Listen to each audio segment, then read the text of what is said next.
नमस्ते दोस्तों, तो आज आपको एक बड़ी ही अचंभित एवं भयानक रहस्यमय कहानी सुनाऊंगी जिसमें आपको कुछ नई रहस्यमय बातें की जानकारी होगी। तो आइए जानते हैं कुछ खतरनाक रहस्यमय कहानियां। तो कृपा करके वीडियो पूरी देखें ताकि आपको भी धर्म के प्रति ज्ञान हो, तथा आप इस चैनल पर नए हैं तो कृपा करके अभी चैनल को सब्सक्राइब कर ले। यह मेरा दूसरा नया चैनल है तथा और भी रहस्यमय कहानी सबसे पहले आप तक पहुंचे। धन्यवाद। तो सुनिए। गंगा नदी के किनारे बसा एक प्राचीन गांव जिसका नाम था सरोवरपुर। यहाँ एक स्वर्ण मंदिर था जो सदियों से गांव वालों के लिए श्रद्धा और आश्चर्य का केंद्र था। कहते हैं कि इस मंदिर की दीवारों में अद्भुत शक्ति छिपी है जो जन्म जन्मांतर तक गुप्त रहस्य की रक्षा करती है। लेकिन पिछले कुछ वर्षों से मंदिर के आसपास रहस्यमय घटनाएं होने लगी थीं। मंत्रोच्चार, अजीब आवाजें और मंदिर के गुंबद से कभी कभी एक सुनहरी चमक निकलती थी। गांव वाले भयभीत थे और मंदिर के पुजारी भी चुप थे। एक दिन आरव नाम का एक युवक जो गांव का ही निवासी था ने मंदिर के पास एक रहस्यमय स्वर सुना। उसने महसूस किया कि यह स्वर उसे किसी गुप्त संदेश की ओर बुला रहा था। आरव ने ठाना कि वह इस रहस्य को सुलझाएगा। वह मंदिर के अंदर गया जहां उसने पुरानी लेखनी में एक छिपा हुआ संदेश पाया जिसमें लिखा था, जो स्वर्ण मंदिर की गुफा में छिपा है वह अज्ञानता का अंधकार मिटा सकता है परंतु शापित भी है। आरव ने स्वर्ण मंदिर के गर्भगृह में एक दीवार पर उकेरी गई आकृति को देखा जो अन्य सभी चित्रों से अलग थी। वह चित्र एक त्रिनेत्रधारी साधु का था जिसकी आंखें बंद थीं और माथे पर जली हुई भस्म से बनी रेखा चमक रही थी। जैसे ही आरव ने उस चित्र को स्पर्श किया, मंदिर की जमीन कांप उठी और गर्भगृह के पीछे एक पत्थर की दीवार धीरे धीरे खिसकती चली गई। उसके पीछे एक प्राचीन गुफा का द्वार खुला जहां से एक मंद परंतु तीव्र सुगंध और गूंजता हुआ स्वर निकल रहा था। काल की चौखट पर जो खड़ा हो वो सत्य के लिए तैयार हो। गुफा के भीतर घुसते ही आरव को ऐसा प्रतीत हुआ जैसे समय धीमा हो गया हो। गुफा की दीवारों पर श्लोक उकेरे गए थे जिनमें देवताओं और असुरों की प्राचीन लड़ाइयों का वर्णन था। पर एक चित्र ने उसका ध्यान खींचा। उसमें एक स्वर्ण सिंहासन पर बैठा एक देवपुरुष था जिसकी छाया नीचे एक नाग छाया में बदलती जा रही थी। गुफा के अंत में एक स्वर्ण लिंग था जो चंद्रप्रभा की भांति चमक रहा था और उसके ऊपर एक पिंडी जल रही थी, कालपिंड, जिसे देख कोई भी सामान्य व्यक्ति चेतना खो सकता था। आरव के मन में एक आकस्मिक दृष्टि आई। एक बुरा तांत्रिक स्वरूप उसे चेतावनी दे रहा था। ये कालपिंड उस शक्ति का स्रोत है जो मंदिर को शापित करती है। इसे छूना मृत्यु नहीं पर अमरता के अभिशाप को बुलाना है। अब आरव के सामने दो रास्ते थे। एक, मंदिर को हमेशा के लिए बंद करके रहस्य को दफना देना। दो, या उस कालपिंड को उठाकर सच्चाई का सामना करना। आरव ने आगे बढ़कर कालपिंड को अपने हाथ में उठा लिया और तभी गुफा के भीतर सब कुछ कांपने लगा।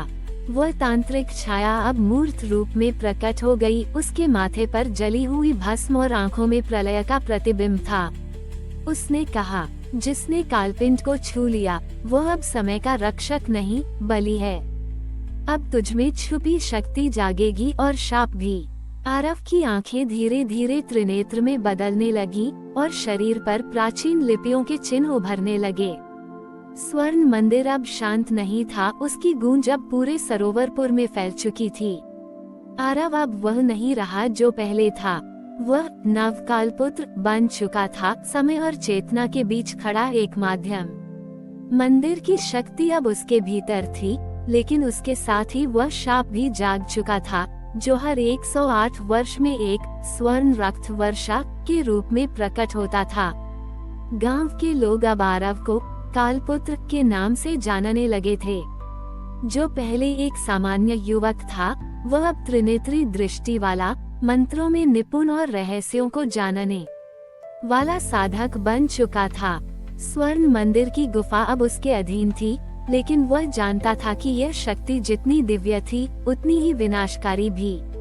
एक रात्रि जब पूर्ण चंद्र की रोशनी गंगा पर चमक रही थी, आरव को एक स्वप्न दृष्टि हुई। एक अज्ञात जंगल जिसके बीचों बीच एक वज्रगर्भ कुंड था। उस कुंड की अग्नि में कोई साधक स्वर्ण लिंग को धो रहा था और बार बार कह रहा था, शाप की निवृत्ति वज्रगर्भ से होगी, परंतु मूल्य होगा आत्म बलिदान। आरव अपने साथ वृद्ध पंडित हरिनाथ और एक युवती अवनी को लेकर वज्रगर्भ कुंड की खोज में निकल पड़ा। तीनों ने पुरानी पांडुलिपियों और ऋषि श्रुतियों के संकेतों के आधार पर हिमालय की एक दुर्लभ घाटी का नाम पाया, शून्य गह्वर, जहाँ काल और अग्नि की परीक्षा होती है। वहाँ पहुँचने पर उन्हें एक गुफा मिली जिसकी दीवारों पर श्लोक लिखा था, यहाँ से जो लौटे वह शाप मुक्त नहीं बल्कि शून्य स्वरूप हो जाता है। गुफा के भीतर वज्रगर्भ कुंड धधक रहा था। उसका रंग लाल नहीं, नीला था, जैसे किसी आकाशीय अग्नि से जल रहा। ओ स्वर्ण लिंग को जब आरव ने उस कुंड में प्रवाहित किया तो एक महाशब्द गूंजा, अब एक को देना होगा जीवन की आहुति। हरिनाथ पंडित ने आगे बढ़ते हुए कहा, मैंने वर्षों तक इन रहस्यों की खोज की है, अब मुझे मुक्त कर दो। लेकिन जैसे ही वह अग्नि में प्रविष्ट होने लगे, अवनी चिल्लाए, नहीं, तुम्हारा कर्म नहीं, आरव का धर्म है ये बलिदान। आरव ठिठक गया। आरव ने गहरी सांस ली और त्रिनेत्र के तेज से कुंड की अग्नि को स्थिर किया। शाप मेरा है, शक्ति मेरी है, तो बलिदान भी मेरा होगा।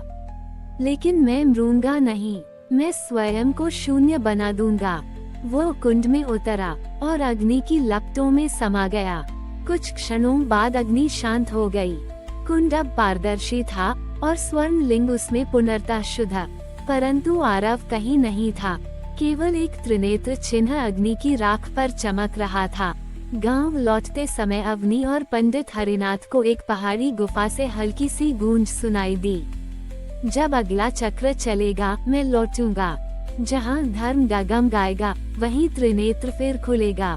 स्वर्ण मंदिर अब उज्जवल हो चुका था, उसका शाप समाप्त था। लेकिन आरव अब शून्य लोक में एक साधक था, काल के बाहर, धर्म के भीतर। परंतु काल कभी रुकता नहीं। शायद अगली कथा शून्य लोक के प्रहरी के रूप में फिर लौटे। सरोवरपुर में स्वर्ण मंदिर अब पवित्र तीर्थ स्थल बन चुका था। भक्तों की भीड़ हर पूर्णिमा को वहां उमड़ पड़ती थी। लेकिन किसी को नहीं पता था कि गुफा के उस पार अग्निकुंड में समा गया आरव कहीं मिटा नहीं, बल्कि शून्यलोक में पहुंच चुका था। शून्यलोक एक ऐसा आयाम जहां समय ठहरता नहीं, मृत्यु आती नहीं और चेतना मौन से संवाद करती है। आरव अब न शरीर था न आत्मा, वह त्रिनेत्र की ज्योति बन चुका था। वहां उसे मिले 7 प्राचीन प्रहरी, जिन्हें काल के आदि समय में भगवान शिव ने स्थापित किया था ताकि वे ब्रह्मांड के संतुलन को बनाए रखें। लेकिन अब उनमें से एक प्रहरी क्रूरकर्ण भटक चुका था और त्रिनेत्र की शक्ति को अपने लिए लेना चाहता था। शून्यलोक की दीवारों पर दरारें पड़ने लगी। प्रहरी क्रूरकर्ण ने शून्य मंत्र को अपवित्र कर दिया था और अब वह ध्वनि वज्र को जागृत करना चाहता था, एक ऐसी ध्वनि जो संपूर्ण ब्रह्मांड को मौन में बदल सकती है। उसका उद्देश्य था, अगर कोई बोले ही न तो सत्य और असत्य में भेद कैसा। लेकिन त्रिनेत्र की शक्ति अब आरव के भीतर थी और आरव को शून्यलोक के भीतर ही 7 मौन द्वारों को पार कर ध्वनि वज्र तक पहुंचना था। आरव को अब 7 द्वारों से होकर गुजरना था। हर द्वार एक गूढ़ तपस्या थी। एक प्रथम द्वार शब्द त्याग, जहां उसे अपने ही नाम का त्याग करना था। 2 द्वितीय द्वार काल भ्रमण, जहां अतीत की सबसे पीड़ादायक स्मृति को दोबारा जीना था। 3 तृतीय द्वार चित्त शून्यता, जहां उसके विचारों की परछाइयां उसे भ्रमित करने लगी। 4 चतुर्थ द्वार मात्र शाप, जहां उसकी मां का आभास उसे रोकना चाहता था। और शेष 3 द्वार जो केवल वह जान पाएगा जिसने त्रिनेत्र जागृत किया हो। शून्यलोक का चतुर्थ द्वार आरव के सामने प्रकट हुआ, एक गहरे नीले प्रकाश से घिरा, जिसके मध्य से एक स्त्री की करुण पुकार गूंज रही थी, हे पुत्र, तू मुझे छोड़कर आया, तूने मेरी मृत देह को छुआ तक नहीं। क्या यही है तेरा धर्म? उद्धरण चिन्ह। आरव कांप उठा। उसकी आंखों के सामने उसकी माँ की छवि तैर गई। वह साध्वी जो जन्म के बाद ही उसे हिमालय की एक तपस्वी कुटिया में छोड़ आई थी। आरव को एकदम स्मरण हुआ।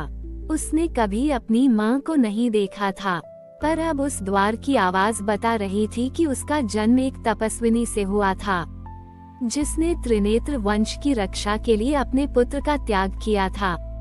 वह द्वार अब धीरे धीरे जलता जा रहा था। अंदर से मात्र छाया कह रही थी, यदि तू मुझे क्षमा नहीं कर सकता तो तुझ में कोई शक्ति नहीं है। आरव ने शून्यलोक में अपना मस्तक झुकाया और कहा, माँ, तूने त्याग किया, मैंने तुझसे दूरी पाई। हम दोनों शापित नहीं, तपस्वी हैं। तुझे क्षमा नहीं चाहिए, तुझे सम्मान चाहिए, और वह मैं तुझे दे रहा हूँ। इतना कहते ही द्वार अपने आप खुल गया। वह अग्नि शीतल हो गई और एक आशीर्वाद की गूंज सुनाई दी। त्रिनेत्र, तुझमें अब करुणा भी है। आगे बढ़, क्योंकि अगला द्वार तुझे तेरा काल दिखाएगा। अब आरव जिस द्वार पर पहुंचा, वह सीसा सा काला था और उस पर लिखा था, यहाँ तू अपने सबसे भयावह स्वरूप से मिलेगा, उस आरव से जो तुझे हर बार मिटा देना चाहता है। ये द्वार आत्मकाल था, जहाँ हर साधक को अपने भीतर के अहंकार, भय और मोह से लड़ना होता है। द्वार खुलते ही आरव के सामने उसका एक और रूप प्रकट हुआ। वही चेहरा, वही त्रिनेत्र, लेकिन आंखों में घृणा, हाथों में विनाश। वह कह रहा था, तू त्रिनेत्र नहीं, तू केवल एक उपकरण है। मैं हूँ वह आरव जो काल बन सकता था, लेकिन तूने उसे धर्म की जंजीरों में बांध दिया। उद्धरण चिन्ह। अब युद्ध हुआ, धर्म और शक्ति का, करुणा और नियंत्रण का, प्रकाश और अहंकार का। लेकिन इस युद्ध का कोई शस्त्र नहीं था, ये ध्यान और संयम का युद्ध था। आरव शांत रहा। उसने न कोई वार किया, न कोई प्रतिकार, और अंततः वह भयावह आत्मकाल उसकी ही छाया बनकर विलीन हो गया। आरव अब 5 द्वार पार कर चुका है। सामने है शेष 2 अंतिम द्वार। 6. षष्ठ द्वार अग्निवाणी, जहां उसे त्रिनेत्र मंत्र मिलेगा। 7. सप्तम द्वार ध्वनिवज्र का निर्णय, जहां उसे क्रूरकर्ण से अंतिम युद्ध करना होगा। आरव अब उस छठे द्वार के सामने खड़ा था, जिसका रंग लहू लाल था, मानो वह जीवित हो। उस द्वार से कोई आकृति नहीं, ध्वनि प्रकट हो रही थी। न कोई भाषा, न कोई शब्द, बस एक कंपन, एक अनाहत नाद। जैसे ही आरव ने ध्यानस्थ होकर अपने भीतर प्रवेश किया, उसे दिखा आकाश के मध्य 3 नेत्रों से झांकती एक चेतना, जिसकी आवाज न कान से बल्कि आत्मा से सुनी जा सकती थी। हे त्रिनेत्र वंशज, तू अब शून्य से बाहर निकलने के योग्य हो चुका है, परंतु अंतिम द्वार पर तुझे वह ध्वनि उच्चारण करनी होगी, जो केवल ब्रह्मा, विष्णु और शंकर ने मिलकर रची थी। आरव ने आंखें बंद की और तभी वह अग्निवाणी उसके भीतर उतरने लगी। यह कोई मंत्र नहीं था, बल्कि एक जीवित नाद था, जिसमें गूंज रहा था, शून्यम त्रिनेत्रम ध्वन्यन्तु नादम कल्पांत भवम महत्यग्निर्मयो भूत्वा तव वाक्यम ब्रह्मवर्णम। इस अग्निवाणी के साथ आरव का शरीर ज्वलंत होने लगा। त्रिनेत्र अब उसके माथे पर नहीं, उसकी वाणी में था। अब आरव 7वें और अंतिम द्वार पर पहुंच गया। ये द्वार था काले प्रकाश से बना, जिसके भीतर केवल एक सिंहासन था और उस पर बैठा था क्रूरकर्ण। उसके पीछे ब्रह्मांडीय ध्वनि का शस्त्र ध्वनिवज्र मंडरा रहा था। वह हंस रहा था, तो तू आ गया त्रिनेत्र। लेकिन ये समझ ले, इस ध्वनिवज्र का प्रयोग केवल वही कर सकता है जिसकी आत्मा पूर्ण मौन में प्रवेश कर चुकी हो। क्या तू कर पाएगा ऐसा मौन जिसमें तेरा अस्तित्व भी डूब जाए? आरव ने आंखें मूंद ली। वह न लड़ा, न बोला, बस अग्निवाणी का उच्चारण किया और उसी क्षण शून्यलोक की समस्त दीवारें अनाहत स्वर में विलीन हो गईं। ध्वनिवज्र कांपा, क्रूरकर्ण चीखा और उसकी चेतना आरव के मौन में समाहित हो गई। अब ध्वनिवज्र निष्क्रिय हो गया। आरव अब शून्यलोक से बाहर नहीं आया। उसने स्वयं को उस मौन में विलीन कर दिया, जहाँ से अब वह ध्वनि नहीं, शांति बनकर प्रसारित होता है। स्वर्ण मंदिर की गुफा फिर से बंद हो गई, परंतु हर 100 वर्षों में जब अग्निचक्र पूर्ण होता है, उस मंदिर के गर्भगृह में एक कंपन गूंजता है और कोई साधक सुनता है। त्रिनेत्र अब ध्वनि नहीं, मौन है, और मौन ही अब ब्रह्म का द्वार है। शून्य के मौन से गूंजती एक नई चेतना की शुरुआत। 100 वर्ष बीत चुके हैं, पर अब किसी मंदिर की दीवारें दोबारा कंपन करने लगी हैं। किसी नए साधक ने त्रिनेत्र की अग्निवाणी नहीं, बल्कि ध्वनिशेष को सुन लिया है। ये वह ध्वनि है जो त्रिनेत्र के मौन के बाद बची थी। और वह साधक कौन है? कोई नहीं जानता, परंतु वह त्रिनेत्र का उत्तराधिकारी नहीं, बल्कि उसका दर्पण है। स्वर्ण मंदिर की गुफा को बंद हुए ठीक 108 वर्ष हो चुके थे। मंदिर अब भी वही था, हिमगिरी के उस पर्वत तल पर, जहाँ सूरज की किरणें सीधी नहीं पड़ती, और चंद्रमा भी वहाँ केवल एक रात ही पूर्ण रूप से दिखता है, जब शून्य रात्रि होती है। गांव वाले अब उस स्थान को मौनगर्भ कहते हैं, क्योंकि वहाँ एक अनजाना कंपन रात के तीसरे पहर ध्यानमग्न लोगों के हृदय में सुनाई देता है, बिना किसी वाद्य, मंत्र या शब्द के। उस रात जब चंद्रमा ने पुनः शून्य रात्रि का व्रत लिया, एक बालक ईशान, जो जन्म से मूक था, गुफा की ओर चल पड़ा। वो कभी बोला नहीं था, पर उस रात उसने पहली बार अपनी माँ के कान में कुछ फुसफुसाया। वह बोल रहा है माँ।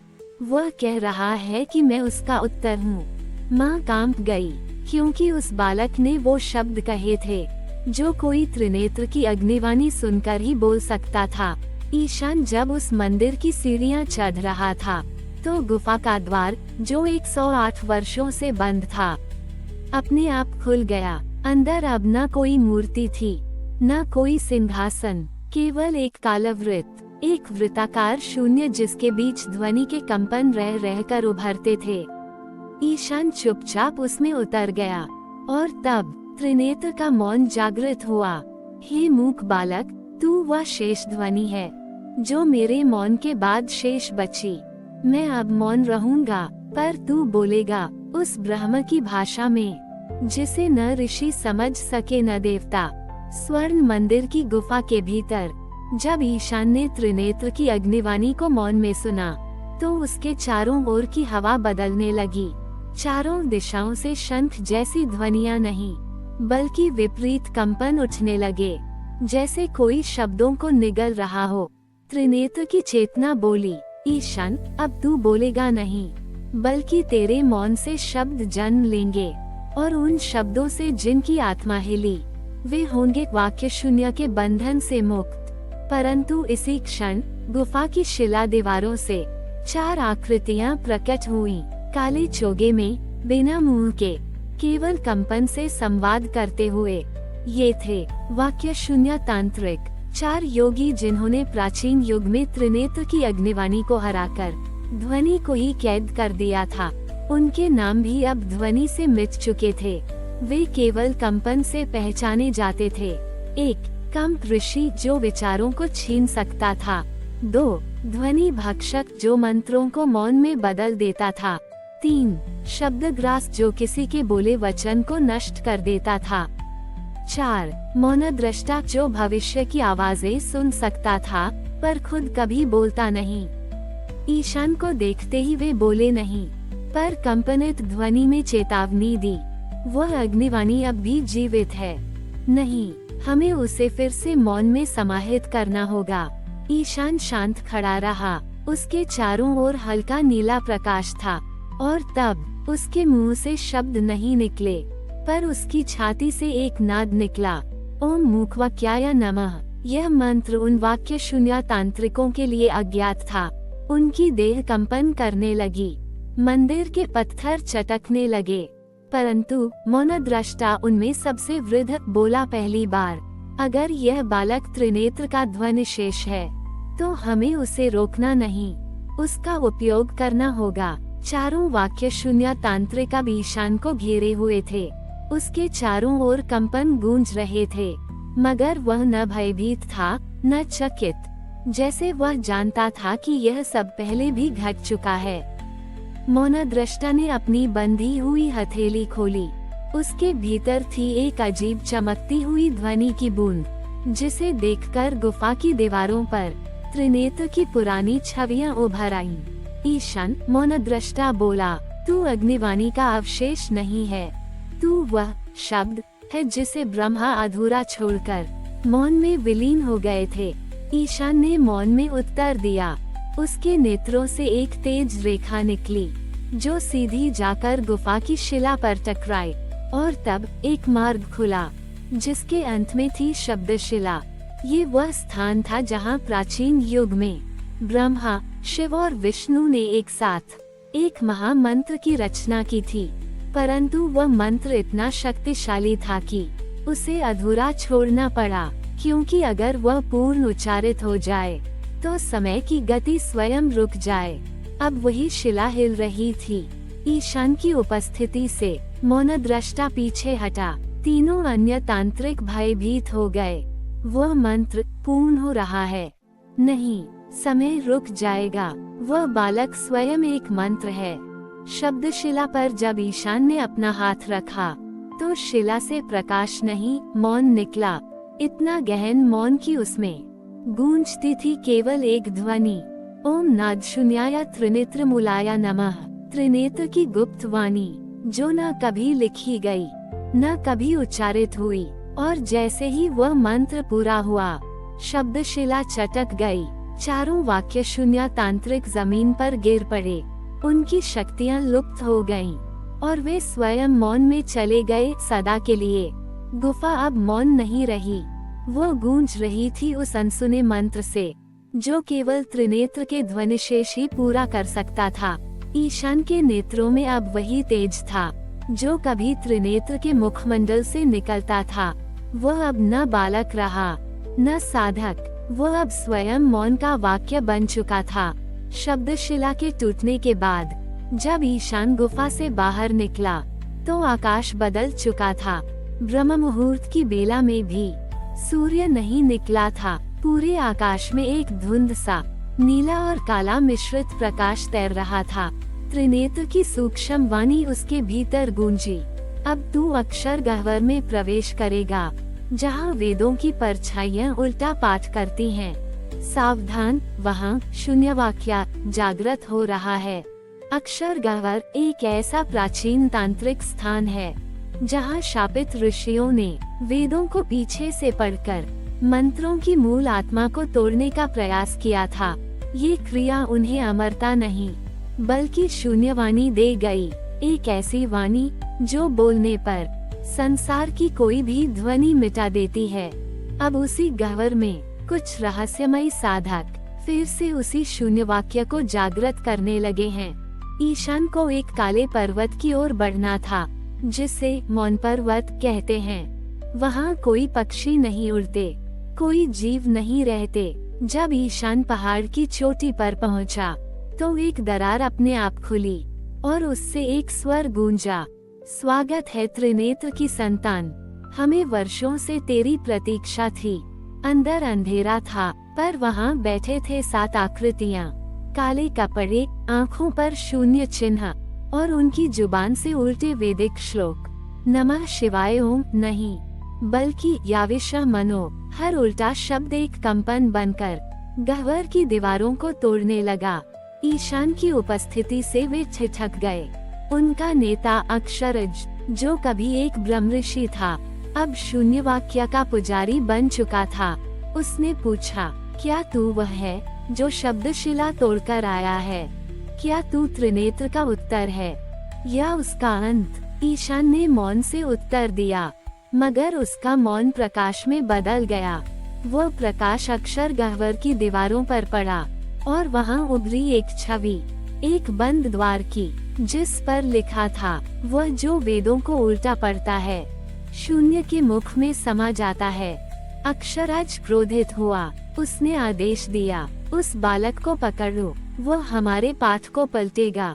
उद्धरण चिन्ह। सातों तांत्रिक आगे बढ़े, पर ईशान के चारों ओर त्रिनेत्र की तीसरी आंख का चिन्ह प्रकट हुआ, और तब उसके मुंह से निकला एक वाक्य जिसे न पहले किसी ने सुना, न उच्चारित किया था। ओम शून्यवाणी विपरीताय त्रिनेत्र स्मृत्ये स्वाहा।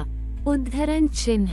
एक तेज प्रकाश फैला, अक्षर गह्वर कांप उठा। सातों तांत्रिक चीखते हुए अपने ही उल्टे मंत्रों में विलीन हो गए। ईशान अब अकेला खड़ा था, पर अब उसके चारों ओर केवल मौन नहीं था, बल्कि शब्दों का भार था। उसने जो वाक्य बोला था वो अब जीवित हो चुका था, और तभी त्रिनेत्र की अंतिम चेतना गूंजी। अब तू तैयार है उस अंतिम द्वार के लिए, जहाँ वाणी स्वयं नतमस्तक होती है। ईशान अब उस अंतिम द्वार के सामने खड़ा था, जहाँ शब्द और मौन के बीच की सारी सीमाएं धुंधली हो जाती थीं। त्रिनेत्र की चेतना ने उसे एक अंतिम रहस्य बताया। यहाँ से आगे जो भी वाणी बोलेगा, उसे शब्द शून्य में समा जाना होगा, जहाँ शब्द का अस्तित्व समाप्त हो जाता है और केवल मौन ही अमर रहता है। ईशान ने गहरी सांस ली। उसने अपनी दृष्टि को भीतर झोंका और द्वार पर हाथ रखा। अचानक एक तेज प्रकाश ने उसे घेर लिया, जो धीरे धीरे मध्यम हुआ, और सामने खुला एक नया ब्रह्मांड दिखा, जहाँ शब्द और मौन दोनों साथ साथ थे, एक अद्भुत संतुलन में। ईशान ने समझा वही सच्चा रहस्य था, जहाँ न शब्द अधूरे रहे, न मौन व्यर्थ। वो स्वयं बन गया उस संतुलन का ध्वनि और मौन का सेतु, जो सबको जोड़ता था। इस रहस्यमय यात्रा में ईशान ने जाना कि धर्म और रहस्य कभी अलग नहीं होते, और असली शक्ति होती है शब्दों और मौन के बीच का सामंजस्य। अब वो वापस लौटा उस संसार में, जहाँ हर कोई अपने भीतर उस संतुलन को खोजता रहेगा, और जैसे जैसे वे खोजेंगे, वह भी उनके साथ रहेगा। उनकी आंतरिक ध्वनि, उनकी शांति।